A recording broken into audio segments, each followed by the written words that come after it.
Stay ready. Luke, Gospel from Luke chapter 7, 36 through 50. A certain Pharisee invited Jesus to dine with him, and he entered the Pharisee's house and reclined at table. Now there was a sinful woman in the city who learned that he was at table in the house of the Pharisee.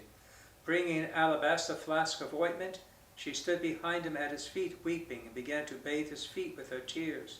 Then she wiped them with her hair, kissed them, and anointed them with the ointment.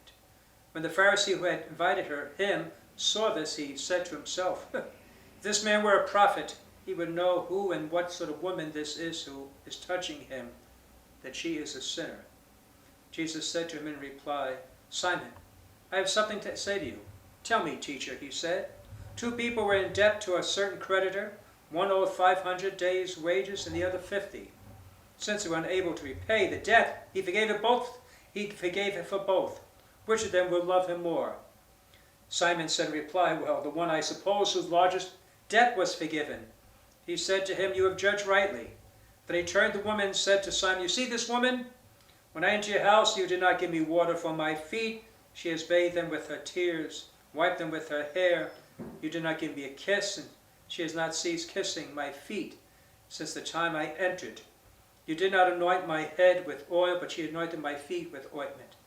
So I tell you, how many sins have been forgiven, and she who has shown great love. But the one to whom little is forgiven loves little." The Gospel of the Lord. In the Gospel of Luke, just give a little aside, whenever there's a dinner and Jesus there, it means trouble. It never goes well.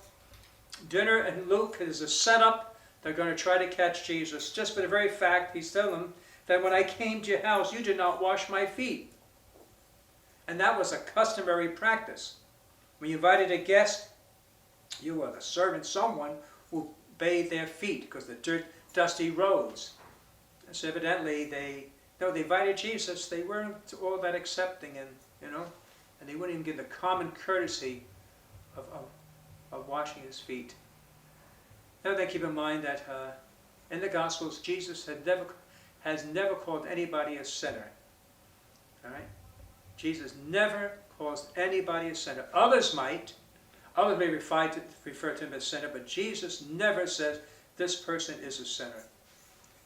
And the thing is this for us, one who's forgiven much loves a lot. For those who love, who love a lot, they are forgiven a lot. And that should give us a sign of hope. All right? Yeah, we're all going to fail, and there are times in life we all fail greatly. What do? Love greatly. Be generous. Bless others. And that's, and God says you do that, then you receive great forgiveness.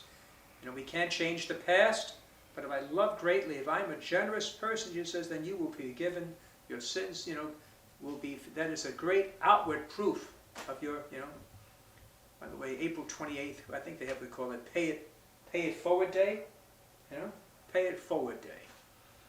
It's past now, but that's how life should be. That paying it forward. Little ways, big ways. Holding the door, picking up his paper. Just love much to receive much. So don't beat yourself up if you look back at your life and think, "Wow, what a fool I was." Can't change it. Just say, "Okay, I might have been, but you know what? I'm going to be a generous, loving, giving person." And God will take care of the rest. God bless you.